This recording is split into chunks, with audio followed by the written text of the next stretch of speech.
কোরআনের গুরুত্ব এত বেশি, আর সেই কোরআন আমাদের বাংলার জমিনে আলেমদের মুখ থেকে ইমানদারদের মুখকে স্পষ্ট করে দিয়েছে, ঠিক না বলেন?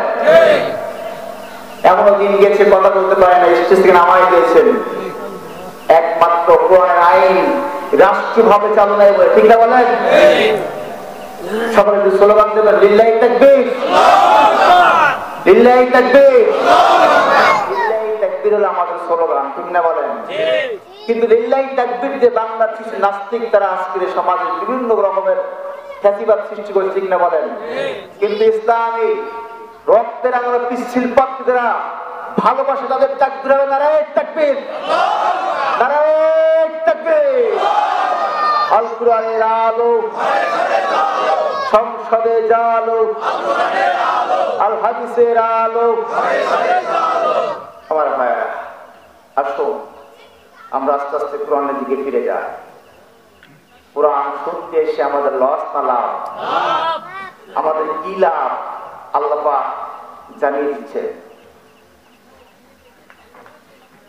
কিয়ামতের মাঠে যখন মানুষ বিভিন্ন ভাবনা সমস্যায় পড়ে যাবে, একটু নেকির জন্য জান্নাত পাবে না, জাহান্নামের দিকে চলে যাবে, সেই সময় আল্লাহ পাক আমাদেরকেও ডাকবেন, ডেকে বলবেন, আর আল্লাহ এই জামিনতলার তাফসীর মাহফিলে আমরা সময় দিয়েছিলাম, আমাদেরকে মাফ করে দাও আল্লাহ। কিয়ামতের কঠিন মাঠে মানুষ যখন আমল নিয়ে জান্নাতে যেতে পারবে না, আল্লাহ পাক তখন প্রত্যেক মানুষকে, যারা এখানে এখন আসে নাই, সবাইকে ডাক দিয়ে জিজ্ঞাসা করবে, গোলাম তুমি জাহান্নামে চলে যাও। সবাই আমাদেরকে বলা হবে তোমরা জাহান্নামে চলে যাও। আমরা বলবো আল্লাহ, আমরা তো শীতের মৌসুমে কত কষ্ট করে তোমার কোরআন শুনেছি, আমরা তখন সত্য কথা বলবো, কিন্তু পাশের লোকজন যারা এখনো আসে নাই তারাও সত্য কথা বলবে। আল্লাহ পাক বলবেন, যারা আসে নাই তারাও বলতেছে তুমি তাদের মুখের উপরে সিলভার মেরে দাও। আল্লাহ পাক তখন আমাদের জবানটাকে বন্ধ করে দেওয়া হবে, তখন আমাদের এই হাত সাক্ষ্য দেবে, আল্লাহ তোমার ওই বান্দা রাত জেগে জেগে শীতের সময় তোমার কোরআনের বক্তব্য শুনেছিল, আমি সাক্ষী দিচ্ছি তুমি ওই বান্দাকে মাফ করে দেয়া বিশাল পুরস্কার জান্নাতটা দিয়ে দাও। আর ওয়াস্তে বলেন সুবহানাল্লাহ।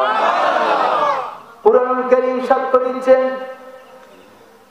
কুরআনুল কারীমের সূরা ইয়াসিনের ভিতরে আল্লাহ পাক বলেন 65 নম্বর আয়াত, আল্লাহ পাক বলেন আল ইয়াউমা নাখতিমু আলা আফওয়াহিহিম ওয়া তুকাল্লিমুনা আইদিহিম ওয়া তাশহাদু আরজুলুহুম বিমা কানু ইয়াকসিবুন। চিৎকার দিয়ে বলুন আল্লাহু আকবার। আল ইয়াউমা কিয়ামতের মাঠে, কিয়ামতের দিন, নাখতিমু আলা আফওয়াহিহিম মানুষের মুখের উপরে সিলভার মেরে দেওয়া হবে, ওয়া তুকাল্লিমুনা আইদিহিম তখন হাত কথা বলবে, হাত জবান করে যাবে, আল্লাহ তোমার এই বান্দাকে মাফ করে দাও, শীতের কষ্টের ভিতরে তোমার কোরআনের বক্তব্য শুনেছিল, আমি হাত সাক্ষ্য দিচ্ছি তাকে মাফ করে দাও।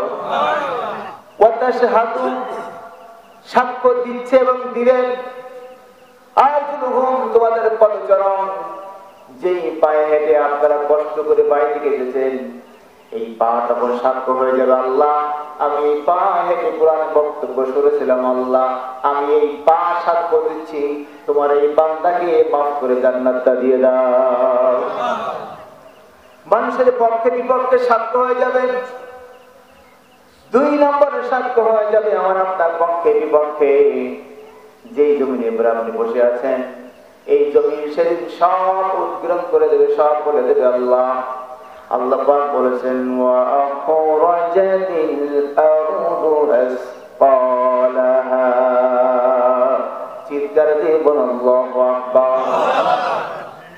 এই জমিন সেদিন সাক্ষ্য হয়ে যাবে, আল্লাহ তোমার এই বান্দা বান্দি শীতের মৌসুমে কষ্ট করে আমার জমিনের উপরে বসে বসে তোমার কোরআনের আলোচনা শুনেছিল, আল্লাহ আমি সাক্ষ্য দিচ্ছি তুমি তোমার এই বান্দাকে মাফ করে দাও।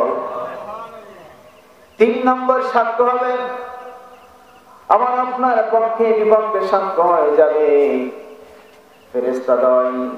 আল্লাহ পাক বলেছেন কিরামান কাতিবিনা ইয়ালামুনা মা তাফআলুন। জোরে বলুন আল্লাহু আকবার। কিরামান সম্মানিত, কাতিব মানে লেখক, কাতিবিনা সম্মানিত লেখক দয়, আমার আপনার সব কাজ রেকর্ড করেন কে? সেদিন ফেরেশতারা আমাদের পক্ষে বিপক্ষে সাক্ষ্য হয়ে যাবে, আল্লাহ তোমার এই বান্দাদেরকে মাফ করে দাও, কারণ তারা ঘুমিয়েছিল না, তারা ব্যস্ত ছিল কোরআন নিয়ে। বলে সুবহানাল্লাহ। 4 নম্বর সাক্ষ্য হবে আমার আপনার পক্ষে বিপক্ষে আমাদের আমলনামা। এই আমলনামা আল্লাহ পাক কিয়ামতের মাঠে মানুষের কাঁধে একটা বকুল ফুলের মালা মতো গেঁথে আমাদের জীবনের সমস্ত কর্মকাণ্ডগুলো ঝুলাই দিবেন কে?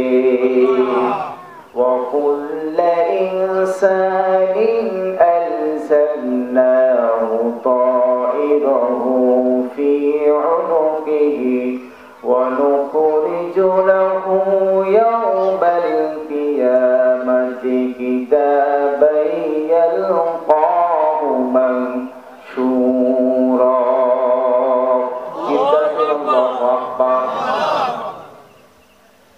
বিশ্বনবী সাল্লাল্লাহু আলাইহি সাল্লামকে প্রশ্ন করা হলো,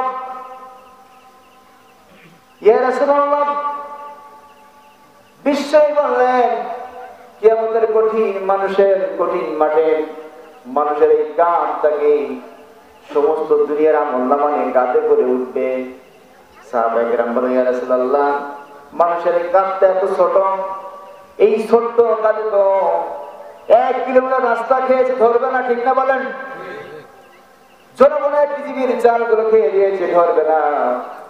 আমার বলে ঠিক না বলেন ভাই? আমার রাস্তাঘাটে বিগত কয়েক বছর চলেছে, আমরা রাস্তাঘাটে অনেক জায়গায় কালভার্ট তৈরি করেছে, সেতু বানাইছে, রোডের পরিবর্তে বাঁশ দিয়েছে, কুঞ্চি দিয়েছে, আগ্রাম নাই। এই সব কিছু কাঁধে করে উঠতে কেমন করে ধরবে? সাহাবায়ে কেরামরা প্রশ্ন করে, ইয়া রাসূলুল্লাহ, মানুষের কাঁধ তো ছোট হবে, এই কাঁধে এত বড় বিশাল আমলনামা কিভাবে উঠবে? বিশ্বনবী বললেন, কিয়ামতের কঠিন মাঠে মানুষের কাঁধ থেকে আল্লাহ পাক উহুদ পাহাড়ের চাইতে বেশি বড় করে দিবে।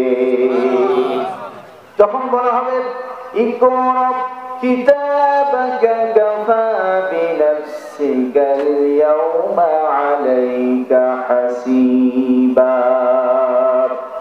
ইকরা, তুমি পড়ো, তোমার আমলনামা তুমি পড়ো।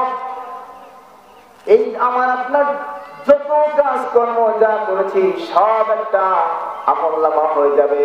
তাফসীর বিজলালিল কোরআন, তাফসীরে বাইজাবি, তাফসীর মারিফুল কোরআন, তাফসীর ইবনে কাসির, সব মুফাসসির একমত, এখানে কিতাব অনেকটা আমলনামা। এই আমলনামা আল্লাহ পাক মানুষের কাঁধে ঝুলাই দিবেন আর বলবেন তারাও পড়বে, আমরাও পড়বো।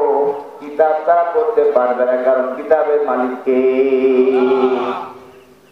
আল্লাহ পাক যেন আমাদের সেই কঠিন মুসিবতের সময় আমাদের পক্ষে সাক্ষ্য হয়ে আমাদের জীবনের সব ভুল ত্রুটিগুলো মাফ করে দিয়া বিশাল পুরস্কার জান্নাতের ভিতরে যেন প্রবেশ করায় দেয়। আমার ভাইরা, এজন্য আমাদেরকে আল্লাহকে ভয় করতে হবে, তাকওয়া অবলম্বন করতে হবে। তাকওয়া যদি আপনি ভয় করতে পারেন, তাকওয়া অর্জন যদি করতে পারেন, আল্লাহকে যদি ভয় করতে পারেন, আল্লাহকে রব যদি মানতে পারেন, আল্লাহ পাক আপনার অন্ধকার থেকে হিদায়াতের রাস্তাটা একেবারে সহজ করে দিবে।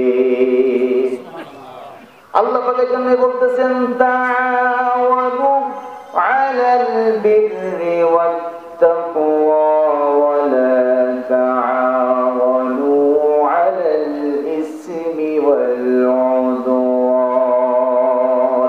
জোরে বলুন আল্লাহু আকবার।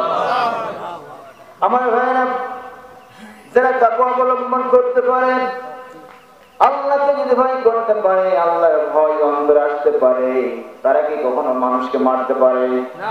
সমাজের মানুষদেরকে ঘর থেকে এমন অনেক মানুষ আছে নামাজ পড়তে দেয় না এমন মানুষও আছে না নাই? সৎ কাজ করতে দেয় এমন মানুষ আছে না নাই? কোরআনের বক্তব্য বলতে দেয় না এমন মানুষও আছে না নাই? ওদের অন্তরে আল্লাহর ভয় আছে না নাই? কিন্তু যারা আল্লাহর ভয় আছে তারা কিন্তু আমার আল্লাহকে ভয় করতে পারে, বলে সুবহানাল্লাহ। এজন্য আমার ভাইরা আল্লাহ পাক বলছেন, ইয়া আইয়ুহাল্লাযীনা আমানু তাকুল্লাহা হাক্কা তুকাতিহি ওয়া লা তামুতুন্না ইল্লা ওয়া আনতুম মুসলিমুন।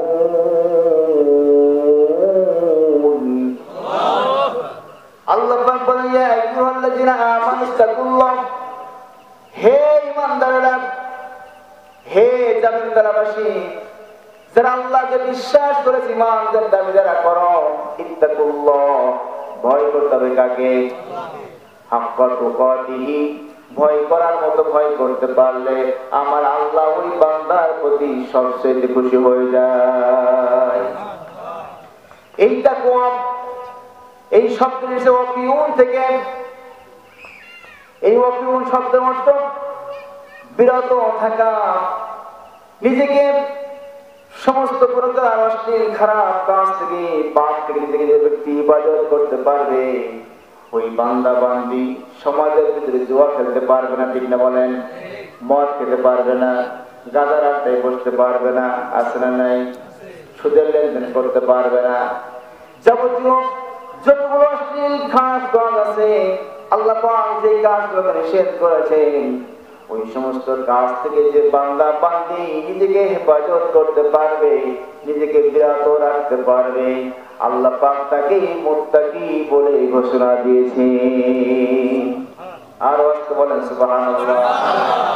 আমার ভাইরা, আল্লাহ পাক চেহারা দেখে মূল্যায়ন করেন না, আল্লাহ পাক দেখে তার অন্তরটা, তার ভিতরটা দেখে কখনো চেহারা দেখে মূল্যায়ন করেন না।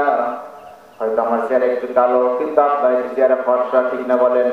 কিন্তু বিশ্বনবী মুয়াজ্জিন সাইয়েদনা বিলাল রাদিয়াল্লাহু তাআলা আনহু, আল্লাহ পাক তাকে কি মূল্যায়ন করেছেন?